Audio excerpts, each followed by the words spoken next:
আল্লাহ আল্লাহ। আমাদের রব কে? আমাদের হায়াতের মালিক কে? আল্লাহ। হায়াতের মালিক আল্লাহ। রব্বি আল্লাযী ইউহয়ী ওয়া ইউমীত। আমার রব তো সে যিনি আমার জীবন দেন, যিনি আমার মরণ দেন। আমাদের রিজিকের মালিক কে? ওয়া মা মিন দাব্বাতিন ইল্লা আলাল্লাহি রিজকুহা। পৃথিবীর প্রত্যেকটা প্রাণীর রিজিক দেন একমাত্র আল্লাহ। আমাদের শান্তি এবং সুখের মালিক কে? কে? আল্লাহুম্মা আনতাস সালামু ওয়া মিনকাস সালাম। আল্লাহ একমাত্র শান্তি কেবল আপনি, শান্তি কেবল আপনার পক্ষ থেকেই আসে।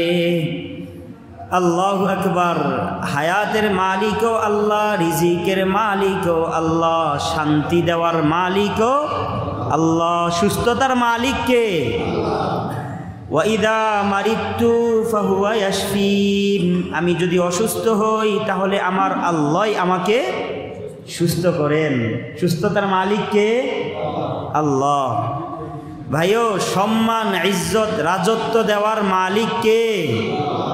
আল্লাহ বলেন, আল্লাহুম্মা মালিকাল মুলকি তুতিল মুলকা মান তাশা ওয়া তানজিউল মুলকা মিম্মান তাশা ওয়া তুইজ্জু মান তাশা ওয়া তুযিল্লু মান তাশা বিয়াদিকাল খায়র ইন্নাকা আলা কুল্লি শাইইন কাদির। সব ক্ষমতার মালিক একমাত্র আল্লাহ। তাই ভরসা কার উপর করতে হবে? সব বিপদে ভরসা কার উপর? ওয়ামান ইয়াতাওয়াক্কাল আলাল্লাহি ফাহুয়া হাসবু। যে বান্দা আমি আল্লাহর উপর ভরসা করতে পারে, আমি আল্লাহই তার জন্য যথেষ্ট হয়ে যাই। না বিপদে আমি আমার দোকানের উপর ভরসা করব, আমি আমার চেয়ারম্যান সাহেবের উপর ভরসা করব। এই বলে না, বার্ধক্য অবস্থায় আমার যুবক চাকরিজীবী ছেলের উপর ভরসা করব। ভরসা কার উপর? একমাত্র কার উপর? আল্লাহ পাকের উপর। আচ্ছা, তাহলে সচ্ছলতার মালিকও কে? আল্লাহ। এই কারণে হাদিসে আসছে, সচ্ছলতা চাইব কার কাছে? মান আসাবাতহু ফাকাতুন ফাআনজালাহা বিন্নাস লাম তুসাদ্দা ফাকাতুহু। নবীজি বলেন, কেউ যদি কখনো কখনো অসচ্ছল হয়ে যায়, তার অসচ্ছলতার কথা সে মানুষের কাছে বলে। সাধারণত আমাদের মেজাজে যা, আমরা এখানে যারা নামাজ পড়ি, আলহামদুলিল্লাহ আমরা বিশ্বাস করি হায়াতের মালিক আল্লাহ, তাই কোনো পীরের দরবারে গিয়ে সেজদা দেই না, তাকে হায়াত মৌতের মালিক মনে করি না। কিন্তু আমাদের যদি কোনো পেরেশানি হয়, মাঝে মাঝে অসুস্থতা হয়, তাহলে সর্বপ্রথমেই মন যায় ডাক্তার আমাকে সুস্থ করবে। সর্বপ্রথমেই অসচ্ছলতা, ঋণগ্রস্ত, তো মন যায় এলাকার মাঝে ধনীকে, আমার আত্মীয়ের মাঝে ধনীকে, আমার মামা না আমার খালু, কার কাছে চাবো, কিভাবে চাবো? আল্লাহর নবী ফরমান, মান আসাবাতহু ফাকা। কখনো যদি তোমার দারিদ্রতা আসে, ঋণগ্রস্ত হয়ে যাও, আর যদি তুমি কোনো মাখলুক, সে যেই হোক, তোমার আপনজন, তোমার প্রিয়জন, আত্মীয়ের বাঁধন, যাই হোক না কেন, আল্লাহর কাছে না বলে তুমি কোনো মাখলুকের কাছে যদি তোমার প্রয়োজন পূরণ করতে চাও, লাম তুসাদ্দা ফাকাতুহু, তার দারিদ্রতা কখনো বিমোচন হবে না। এ কারণে কোনো ভিক্ষুককে দেখবেন না যে সে এক জমানায় ভিক্ষা করত, পরে এক জমানায় সে আবার সচ্ছল হয়ে গেছে। এমন কাউকে আপনারা কখনো পেয়েছেন? না, সে তো মানুষের কাছে চায়, তো আল্লাহ তাকে মানুষের গোলাম বানিয়ে রাখে। আল্লাহ বলেন যে ভাই উম্মত শিক্ষা, গরিব ফকির ভিখারি যদি হতে হয়, তাহলে একমাত্র আমার দুয়ারের ভিখারিই হও। তো ভাই সব কিছুর মালিক যদি একমাত্র আল্লাহ হয়, সব কিছু চাইতে হবে কার কাছে? আল্লাহর কাছে। যিনি মালিক, উনি যেভাবে আমাদেরকে চাওয়া শিখিয়েছেন সেভাবে যেতে হবে। আল্লাহ বলেন, ওয়াস্তাঈনু বিস-সাবরি ওয়াস-সালাহ ওয়া ইন্নাহা লাকাবীরাতুন ইল্লা আলাল খাশিঈন। তোমরা সব বিপদে আমি আল্লাহর কাছে সাহায্য চাও। যে কোনো বিপদে পড়ো থাকো বান্দা, আমি আল্লাহর কাছে সাহায্য চাও। কিভাবে যাবে? দুই জিনিসের মাধ্যমে। 1 নাম্বার সবর, 2 নাম্বার সালাত। সবর মানে ধৈর্য। আমরা মনে করি ধৈর্য মানে বিপদে পড়েছি তো আমি বিপদকে মেনে নিব, ধৈর্যের সাথে বসে থাকব।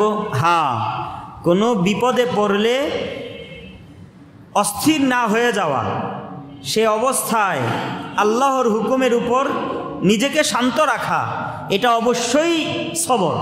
কিন্তু শুধু এটাই সবর না, এটা ধৈর্যের একটা পর্যায়। সবর এর অর্থ হলো নিজেকে আটকিয়ে রাখা, আল হাবসু। আল্লাহ পাক নবীজিকে বলেছেন, ওয়াসবির নাফসাকা মাআল্লাযীনা ইয়াদউনা রাব্বাহুম বিল গাদাতি ওয়াল আশি। যারা আমি আল্লাহকে সকাল বিকাল ডাকে, নবী মুহাম্মদ তুমি তাদের সাথে তোমার নিজেকে সবসময় রাখো, তাদের সাথে তুমি থাকো। তাই ধৈর্য মানে কি? যে জিনিসটা হক, সত্য এবং এটা প্রমাণিত হয়েছে, আমি বুঝতেও পেরেছি, এখন যতই বাধা আসুক আমি সেই সত্যকে ছাড়ব না, নিজেকে জমিয়ে রাখবো সত্যের উপর, হকের উপর। এখন এই হকের উপর থাকতে গিয়ে যদি আমার মালামাত শুনতে হয়, তিরস্কার শুনতে হয়, আমার উপর কোনো বাধা আসে, শারীরিক নির্যাতন আসে, আমি সব কিছুকে উপেক্ষা করে নিজেকে ওই হকের উপর জমিয়ে রাখবো, এটা 1 নাম্বার সবর।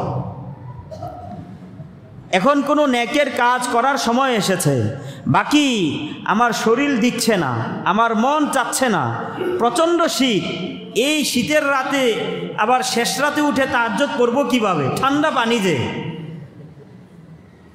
নামাজ পড়তে মন চাচ্ছে না, না এই সময়েও আমি আল্লাহর হুকুম মানব, এর নাম সবর। আমি নিজেকে আল্লাহর হুকুমের উপর জমিয়ে রেখেছি। ঠিক এরকম গুনাহ করতে আমার মন চাচ্ছে এবং এখানে আমাকে বাধা দেওয়ার মতো কোনো পুলিশ নাই, মানুষ নাই, কেউ দেখবে না। আমি যদি চাই তাহলেই গুনাহটা অবলীলায় করতে পারি। রাতের আধারে একেবারে নিরিবিলি কোনো স্থানে, আপনার কামরায়, বদ্ধ কামরায় আপনি গুনাহ করতে পারছেন, টাচ মোবাইল আছে, কামরাটাও বদ্ধ, কেউ আসার সম্ভাবনাও নাই, আপনি যে কোনো জিনিস দেখতে পারেন, যে কোনো জিনিস শুনতে পারেন, কিন্তু সে সময় আপনি আপনাকে নিয়ন্ত্রণ করলেন, জমিয়ে রাখলেন আল্লাহর হুকুমের উপর, আল্লাহর ভয়ে, এর নাম সবর। আল্লাহ বলেন, বান্দা তুমি আমার কাছে চাও, কি লাগবে তোমার? সব কিছুর মালিক, তোমার মালিক যেমন আমি আল্লাহ, তোমার প্রয়োজনীয় সব কিছুর মালিক আমি আল্লাহ, আমি আল্লাহই তোমাকে দিব, বাকি দিব বিশ্ববরি, ধৈর্যের মাধ্যমে চাও। নেক কাজ করো, খারাপ কাজ থেকে বিরত থাকো। আমি আল্লাহর তরফ থেকে যদি কোনো পরীক্ষা আসে তাহলে শান্ত মনে মেনে নাও, সফলতা তোমারই। নাম্বার 2 বিসসালাহ, নামাজের মাধ্যমে। এ কারণে সাহাবী আব্দুল্লাহ বিন সালাম রাদিয়াল্লাহু তাআলা আনহুর বর্ণনা, উনি বলেন, কানান নবী সাল্লাল্লাহু আলাইহি ওয়াসাল্লাম ইদা দাখালা আলা আহলিহি বাদুদিকিন ফির রিজকি।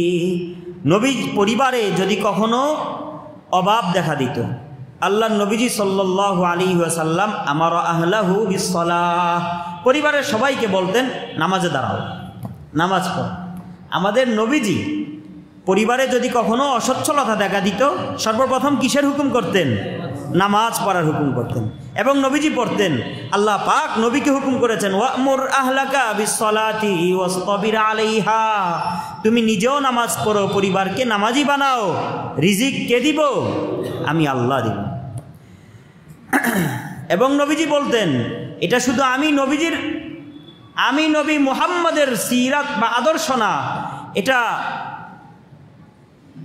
আবুনা আদম আলাইহিস সালাতু ওয়াস সালাম থেকে নিয়ে আমি নবী মুহাম্মদ পর্যন্ত যত নবী আসছেন, কানাল আম্বিয়া ইদা ইয়াফজাউন ফাজাউ ইলাস সালাহ, যে কোনো বিপদে কোনো নবী যখন পড়তেন সর্বপ্রথম আগে সেজদায়, আগে নামাজে দাঁড়াতেন।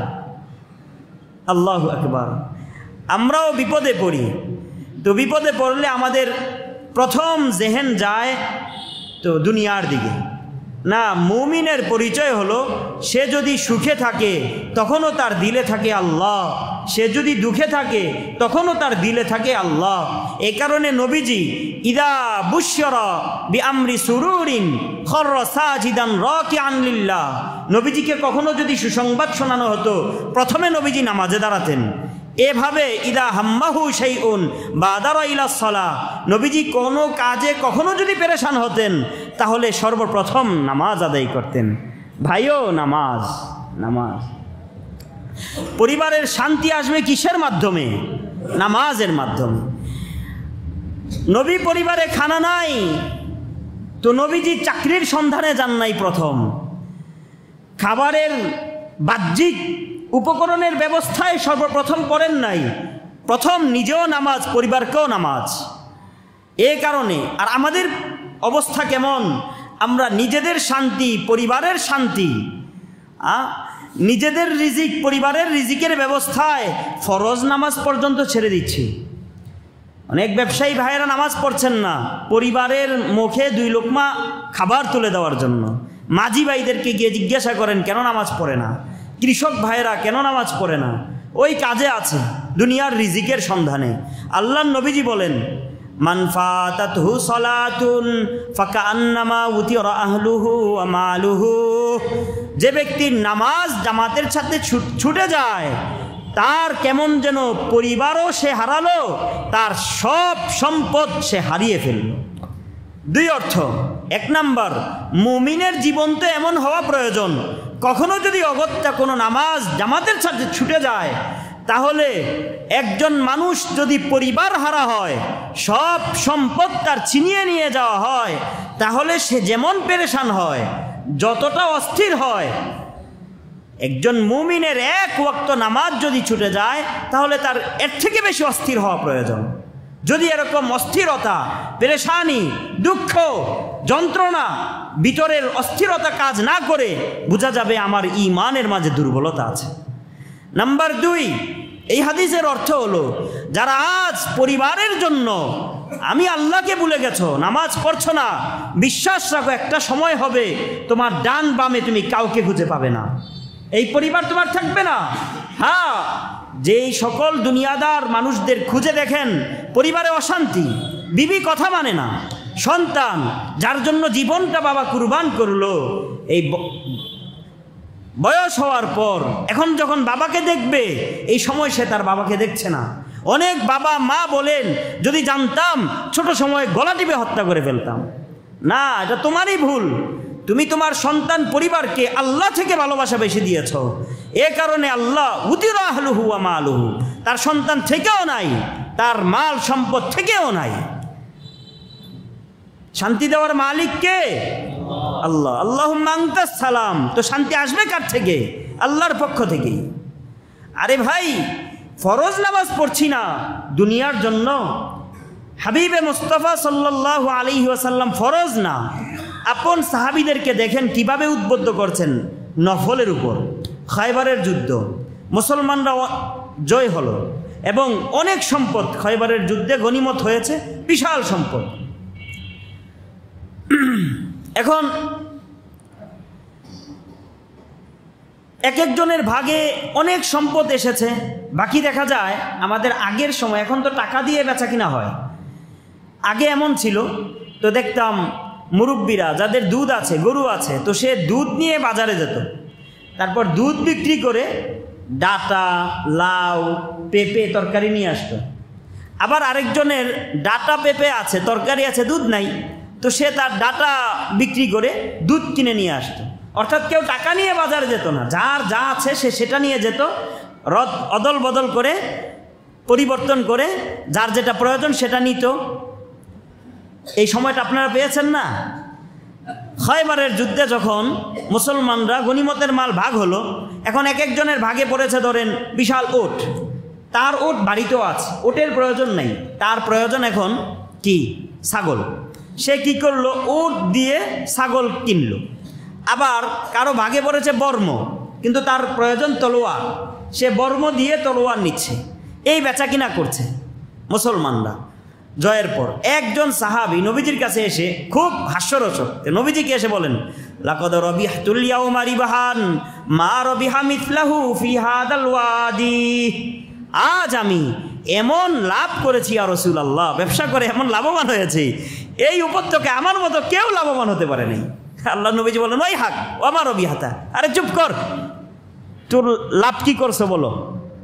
সাহাবী বলেন, মা জিলতু আবতাউ আবিউ, আমি সেই যুদ্ধ শেষ হওয়ার পর থেকে বেচা কিনা করতেই ছিলাম, কিছু ক্রয় করছি কিছু বিক্রি করছি। হাত্তা রাবিহতু সালাতামিয়াতি উকিয়া, 300 উকিয়া আমার একদিনে লাভ হয়েছে। এক উকিয়া 40 দিরহাম, 40 আর 300 পূরণ দেন, কত হয়? 12,000। একদিনে 12,000 দিরহাম উনি লাভ করেছেন, তাহলে বিশাল না? তো নবীজি বলেন, আলা আনা উনাব্বিউকা বিখাইরি রাজুলিন রাবিহা, এরে সাহাবী আমি তোমাকে বলি আসলে লাভবান কে? সাহাবী হতবাক, আমি তো লাভবান সবচেয়ে বেশি, আমার মতো তো কেউ হয় না। আচ্ছা কার কথা বলবেন? ওমা হুয়া ইয়া রাসূলুল্লাহ, কে? নবীজি বলেন, রাকাতাইনি বাদাস সালাহ, ফরজ নামাজের পর তুমি 2 রাকাত নফল পড়লা, এই নফল তোমার দুনিয়ার সব ব্যবসা থেকে আসল ব্যবসা, আসল লাভজনক ব্যবসা। আল্লাহু আকবার। সাহাবীরা নবীজির কথাগুলো দিলের কান দিয়ে শুনেছিলেন এবং বিশ্বাস করেছিলেন। একটা হলো এমন লাভ যেটা ক্ষণস্থায়ী, শেষ হয়ে যাবে, আরেকটা হলো এমন লাভ যেটা চিরস্থায়ী, কখনো শেষ হওয়ার না। কোনটা আসল লাভ? হ্যাঁ ভাই, কোনটা আসল লাভ? চিরস্থায়ী লাভ। আল্লাহু আকবার, আল্লাহু আকবার। আল্লাহ আমাদেরকে বুঝার তৌফিক দান করেন, আল্লাহ আমাদেরকে বুঝার তৌফিক দান করেন। ভাই আমরা তো আছি দুনিয়ায় না, আল্লাহ আমাদেরকে সৃষ্টি করেছেন। দুনিয়ায় থেকেও এমন কিছু সৌভাগ্যবান মানুষ থাকবে যারা সবচেয়ে আল্লাহর প্রিয় এবং আল্লাহ পাকের কাছাকাছি। আপনারা কি আল্লাহ পাকের দুনিয়াতে থেকেও আল্লাহ পাকের কাছাকাছি থাকতে চান? কে কে চান? আল্লাহু আকবার। দুনিয়ায় থেকেও আপনি আল্লাহ পাকের সবচেয়ে কাছে থাকবেন, কে কে চান? সবাই চান। শুনেন, আল্লাহর হাবিব বলেন, ইন্নাল্লাহা কিবালা ওয়াজহি আহাদিকুম ইদা সাল্লা, ব্যক্তি যখন নামাজে দাঁড়ায় তখন সত্য কথা, নবীজি সত্য, নবীজির কথাও সত্য, সরাসরি আল্লাহ পাক ওই ব্যক্তির সামনে থাকেন।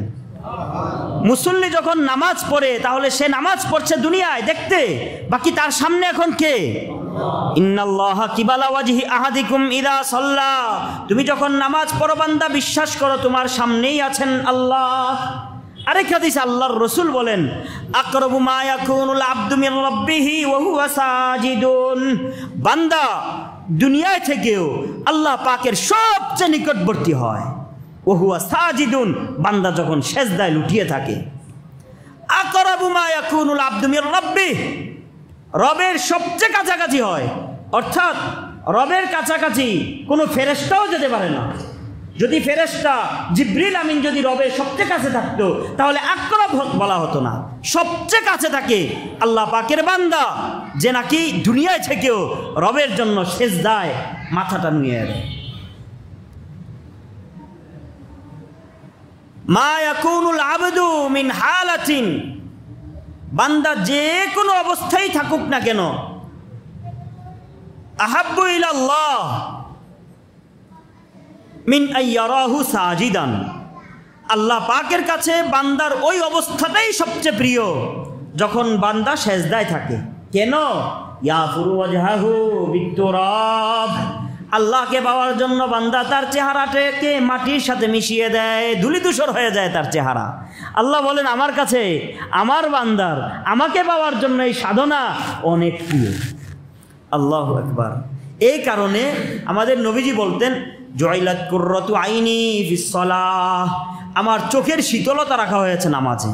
দুনিয়াতে সবচেয়ে যে বিষয়টায় আমি শান্তি পাই, আমার মন শান্তি হয়, সেটা হলো নামাজ। মুমিন বান্দা যখন নামাজে দাঁড়ায় তাহলে সারা দুনিয়ার রাজ্যের শান্তি আল্লাহ পাকের তরফ থেকে তার উপর অবতীর্ণ হতে থাকে। আল্লাহু আকবার। নবীজি দিনে থাকতেন দাওয়াতে, জিহাদে, তালিমে, তরবিয়াতে, আর যখন রাত হতো তাহলে আমাদের নবীজি থাকতেন নামাজে। দিনের বেলা নবীজিকে যদি চান দেখবেন জিহাদের ময়দানে, দাওয়াত তাবলীগে, তালিম তরবিয়াতে ব্যস্ত। আর যদি রাতে যান তখন দেখবেন নবীজি কোথায়? নামাজ। হুযায়ফা ইবনুল ইয়ামানের বর্ণনা, উনি বলেন একদিন মাররতু বিরাসূলিল্লাহি সাল্লাল্লাহু আলাইহি ওয়াসাল্লাম লাইলাতান, এক রাতে নবীজির পাশ দিয়ে যাচ্ছি, ওয়া হুয়া ফিল মসজিদ, নবীজি মসজিদে নামাজ পড়ছেন, আমিও নবীজির পিছনে গিয়ে অনুসরণ করলাম। ইউখাইয়ালু ইলাইয়া আন্নাহু লাম লা ইয়ালাম, আমার মনে হলো আমি যে নবীজির পিছনে দাঁড়িয়েছি নবীজি এটা বুঝতে পারেন নাই। ফাস্তাফতাহা সূরাতুল বাকারা, নবীজি নামাজের মাঝে নফল সূরা বাকারা শুরু করেছেন। আমি ভাবলাম ইদা জা মিআতা আয়াতিন রাকা, হয়তো 100 আয়াত পড়ে সেজদা দিবেন, রুকু দিবেন। 100 আয়াত শেষ করলেন, নবীজি তো রুকুতে যান না। এখন আমি ভাবি ইদা জা মিআতাই আয়াতিন রাকা, হয়তো 200 আয়াত পরে নবীজি রুকু যাবেন, রুকু দিবেন। 200 আয়াতও পার হয়ে যায়, নবীজি রুকুতে যান না। এখন বলি না না, মনে হয় সূরা বাকারা শেষ করবেন, তারপর রুকু করবেন। 3 পারা, এক সূরা কয় পারা? 3 পারা, 285 আয়াত। সূরা বাকারা শেষ করেছেন, আমি তো রুকুতে যাই অবস্থা, নবীজি দেখি ঝুঁকেন না, তাকবীরও বলেন না। আল্লাহ পাকের প্রশংসা করে ফাস্তাফতাহা ওয়াফতাতাহা আল ইমরান, নবীজি দ্বিতীয় সূরা আল ইমরান শুরু করে দিয়েছেন। আল্লাহু আকবার। এখন সাহাবী বলেন, ওই যে প্রথম ওনার হুশ এসেছে, সূরা বাকারা যেহেতু শেষ না করে রুকুতে যাননি, সূরা আল ইমরানও অনেক বড় সূরা, উনি এখন শুরুতেই বলতেছেন আচ্ছা তাহলে মনে হয় সূরা আল ইমরানের 100-150 আয়াত না, পুরা সূরা শেষ করে রুকুতে যাবেন। আচ্ছা ইক্তেদা যেহেতু করেছি দাঁড়িয়ে থাকি। সূরা আল ইমরান কোনো মতো শেষ হয়েছে, সাহাবীর পাও অবস্থা খারাপ হয়ে যাচ্ছে, কিন্তু নবীজি তো রুকুতে যান না। এখন নবীজি তৃতীয় সূরা ইফতাতাহা সূরাতান নিসা, নবীজি সূরা নিসা শুরু করে দিয়েছেন। এদিকে হুযায়ফার অবস্থা খারাপ, ইক্তেদা তো করে দিয়েছেন, নামাজ ছাড়ে কিভাবে? হুযায়ফা বলেন আচ্ছা দেখি এটাই মনে হয় শেষ সূরা, নবীজি রুকুতে যাবেন। হ্যাঁ, নবীজি সূরা নিসা শেষ করলেন, ফারাকা, নবীজি রুকু করলেন। 5 পারা, এক রাকাতে কয় পারা? আল্লাহু আকবার। রুকুতে তাসবিহ পড়েছেন, সিজদার তাসবিহ পড়েছেন, দীর্ঘক্ষণ দোয়া করেছেন, তারপর আবার দাঁড়িয়েছেন। এখন হুযায়ফা বলেন আচ্ছা এখন মনে হয় সূরা ইখলাস, সূরা কাউসার ইত্যাদি দিয়ে শেষ করে নামাজ শেষ করবেন। না না, দ্বিতীয় রাকাতে নবীজি দাঁড়িয়ে ইফতাতাহা সূরাতা আল আনআম, বিশাল সূরা সূরা আনআম শুরু করে দিয়েছেন। পিছনে হুযায়ফা বলেন প্রথম রাকাতের যে অবস্থা এই রাকাতেও তো সেই অবস্থাই হবে। সূরা আনআম, আরাফ, ইউনুস এগুলো শেষ করে হয়তো সেজদা যাবেন, এর আগে না। ফাতারাকতুস সালাতা, বলে আমার পক্ষে আর সম্ভব না। হুযায়ফা নামাজ ছেড়ে পিছন দিক দিয়েই চলে গেছে, আর নবীজির সাথে আর দেখা করেন। আম্মা জান আয়েশা বলেন হ্যাঁ আমাদের নবীজি এমনই ছিলেন, রাতে নামাজ পড়তেন ইয়াতাওয়াররাক, নবীজির পা ফুলে যেত। কেন?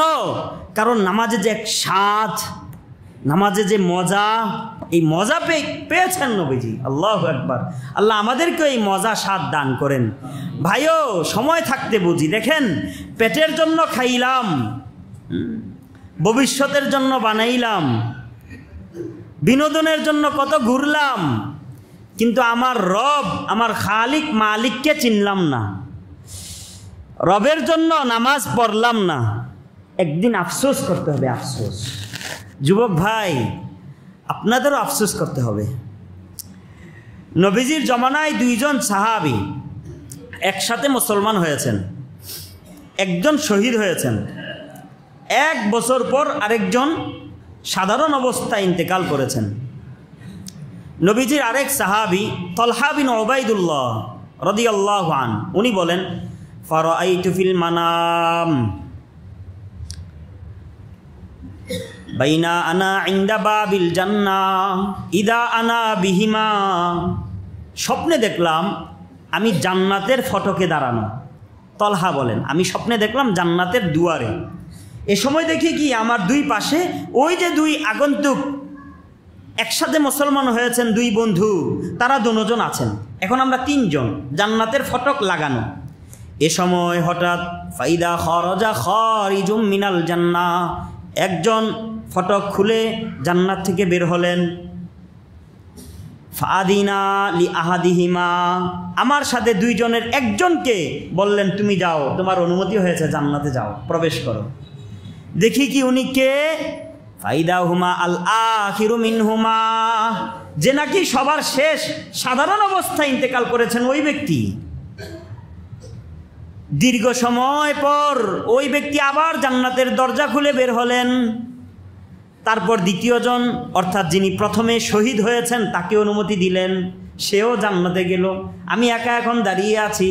দীর্ঘ সময় পর ওই ব্যক্তি আবার জান্নাতের দরজা খুলে আমার দিকে এসেছেন, আমাকে সম্বোধন করে বলেন ইরজি ফালাম ইয়ানি লাকা বাদু, তুমি এখন ফিরে যাও, যেহেতু তোমার ইন্তেকাল হয়নি, এখনো তোমার সময় হয়নি। এরপর আমার ঘুম ভাঙল। তো সজাগ হয়ে তো আমি তো হতবাক। কী কারণে? যাকে ভেবেছি সর্বপ্রথম যাবে জান্নাতে, সে না, দ্বিতীয়জন জান্নাতে যাচ্ছে, সে তো শহীদ না। 1 কান 2 কান করে কথা পৌঁছল নবীজির কানে। নবীজি বললেন তোমরা আশ্চর্য হচ্ছ?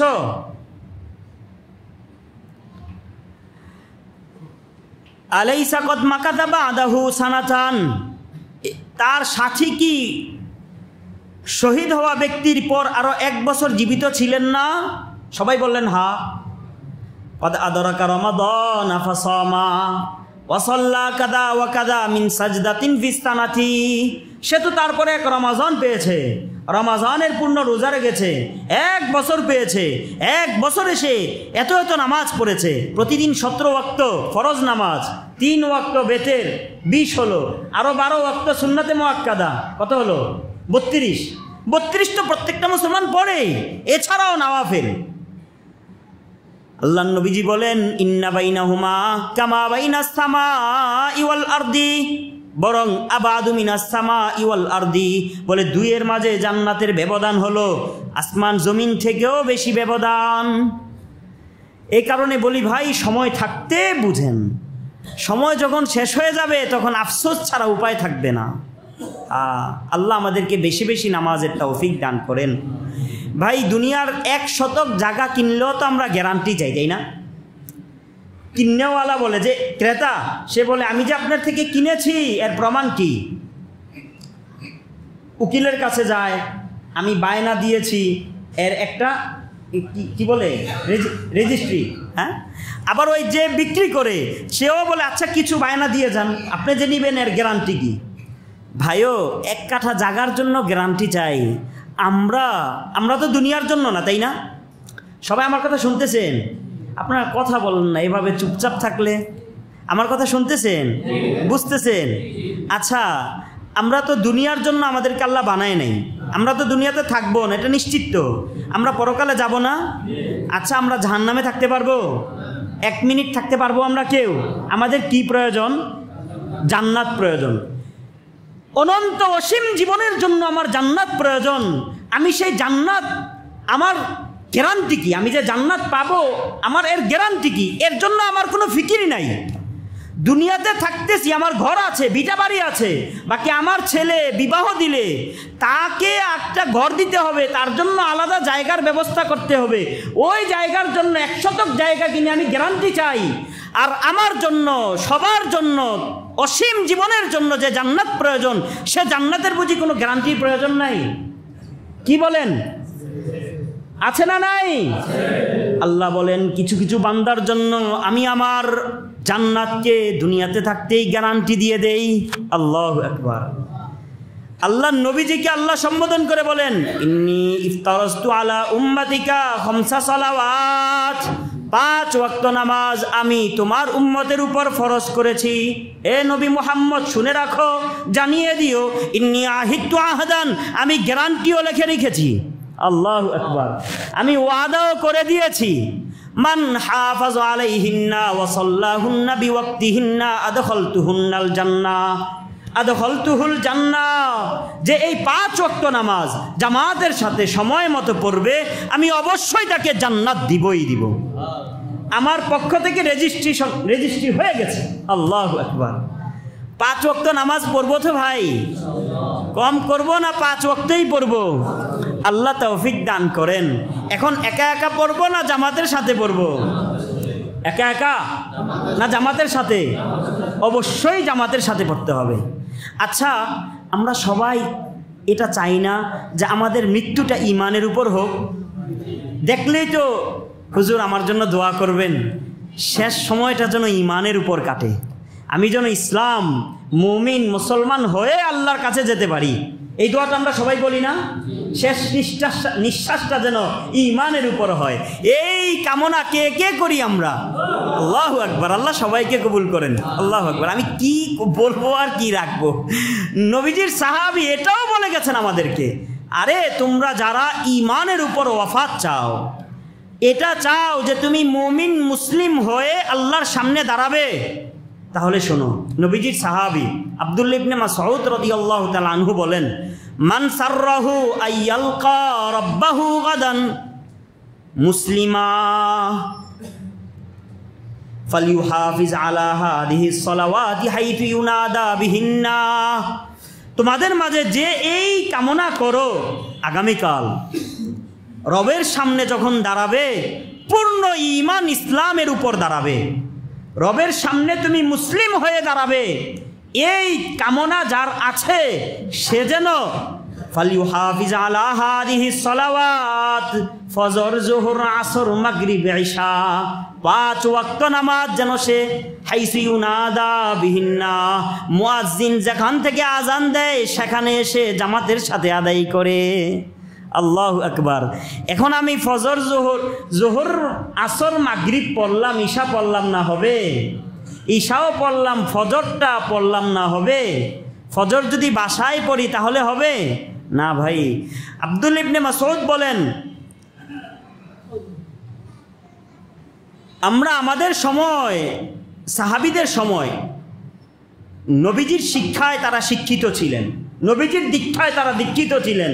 ওই সময়টা এমন ছিল, লাকাদ রাআইনা ওয়া মা ইয়াতাখাল্লাফু আনহা ইল্লা মুনাফিকুন উলিমা নিফাকুহু আও মারিদুন।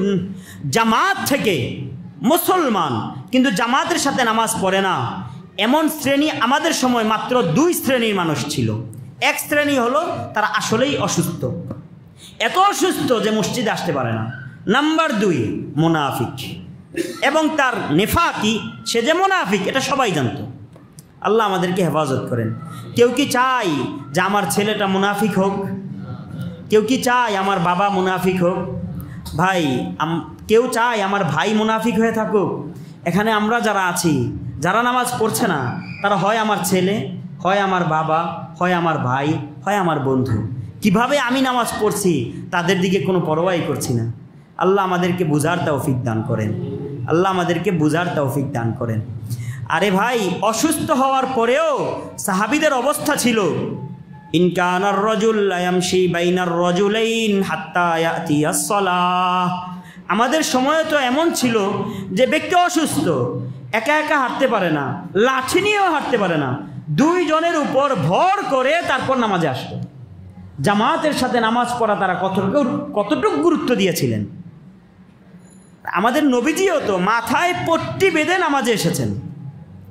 কি নবীজি পারতেন না ঘরে নামাজ পড়তে? আরে এই সময় আপনারা ঘুমাবেন না দয়া করে, আমার দিকে তাকান সবাই।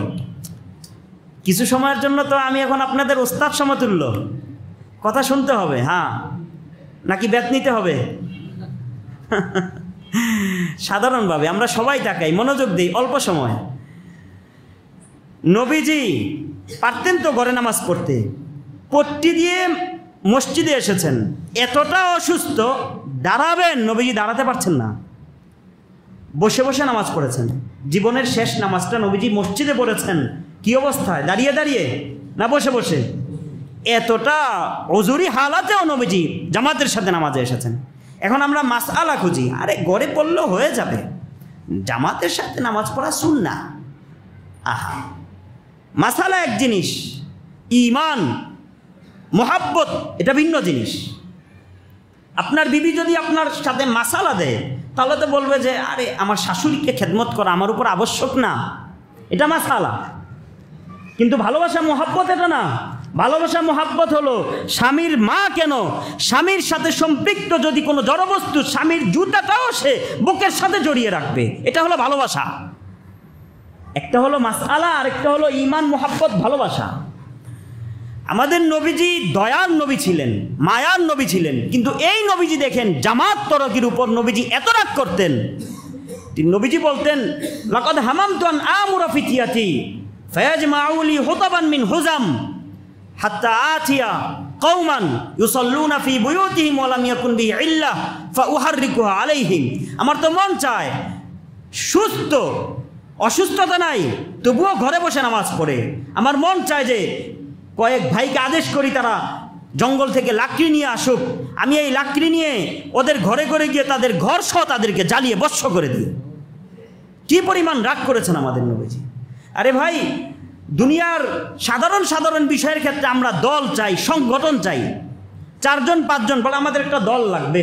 নবীজি বলেন দুনিয়ার বিষয়ে তোমরা দলাদলি করো, সংগঠন করো, আরে দ্বীনের উপর সংগঠনে জমা হও। জামাত যদি হয়, দল যদি হয়, তাহলে নামাজের উপর দল হোক। মা ইয়াকুনু মিন সালাসাতিন মিন কওমিন ওয়ালা বাদবিন লা তুকামু ফিহিমুস সালাহ ইল্লা ইস্তাহওয়াদা আলাইহিমুশ শাইতান। নবীজি বলেন 3 জন লোক যদি কোনো কারখানায় থাকে, 3 জন লোক যদি কোনো এলাকায় থাকে, স্থানে থাকে, জামাত পড়ে না, নামাজ পড়ে না, শয়তান তাদের উপর চড়াও হয়ে যায়। 2 দিন পরে ইমানের কথা বললেও তার কানে ঢুকবে না। নবীজি বলেন আলাইকুম বিল জামাআ ফাইন্নামা ইয়াকুলু যিবু আল কাসিয়া মিনাল গনাম। আরে জামাতবদ্ধ থাকো, সংগঠন করে থাকো। দেখো না কোন বকরির ছানাকে ভাগ নিয়ে যায়, একা একা যে থাকে, দলবদ্ধভাবে যে থাকে তার উপর হায়ানার আক্রমণও করতে পারে না, সাহস পায় না। 1 টাকা একখানে, 10 টাকা আরেক স্থানে। ভাই বলেন তো, হুশমান আকলমান কোনো ব্যক্তি কি 10 টাকা রেখে 1 টাকা নিবে? আমি 1 টাকাও রাখলাম, 10 টাকাও রাখলাম, 2টার যে কোনো একটা নিবেন। কোনো আকলমান ব্যক্তি 10 টাকা রেখে 1 টাকা নিবে? তো আপনি কিভাবে ঘরে একা একা নামাজ পড়েন?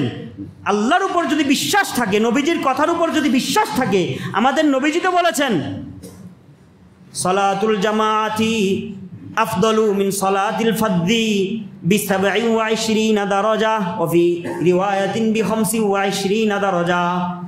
একা নামাজের তুলনায় জামাতের সাথে নামাজ পড়া কমপক্ষে 25 গুণ, অন্য রিওয়ায়াতে আসছে 27 গুণ বেশি। এক জায়গায় 1 টাকা আর এক জায়গায় 27 টাকা, কোনটা নেবেন? আল্লাহ আমাদেরকে তৌফিক দান করেন। জামাতের সাথে সবাই নামাজ পড়বো তো ইনশাআল্লাহ। হিম্মত করি কে কে? আল্লাহ দিলে ঢুকিয়ে দেন ইনশাআল্লাহ। আমরা সবাই জামাতের সাথে নামাজ পড়বো, আল্লাহ তৌফিক দান করেন। এখন আমাদের নামাজ পড়ি, বাকি নামাজটা আল্লাহর কাছে কবুল হচ্ছে তো, এইটাও তো আমাদের জানতে হবে। আমার নামাজ আল্লাহর কাছে পৌঁছতেছে তো? কিছু কিছু নামাজ সম্পর্কে ফেরেশতারা বলেছেন আসমানে আল্লাহর কাছে পৌঁছে না, ওই নামাজটা ওই মুসল্লির দিকে পুনরায় নিক্ষেপ করে ছুঁড়ে ফেলা হয়। এখন এমন যেন আমাদের নামাজ না হয়। আল্লাহ যদি তৌফিক দান করেন, আবার যদি সুযোগ হয় তাহলে বলবো।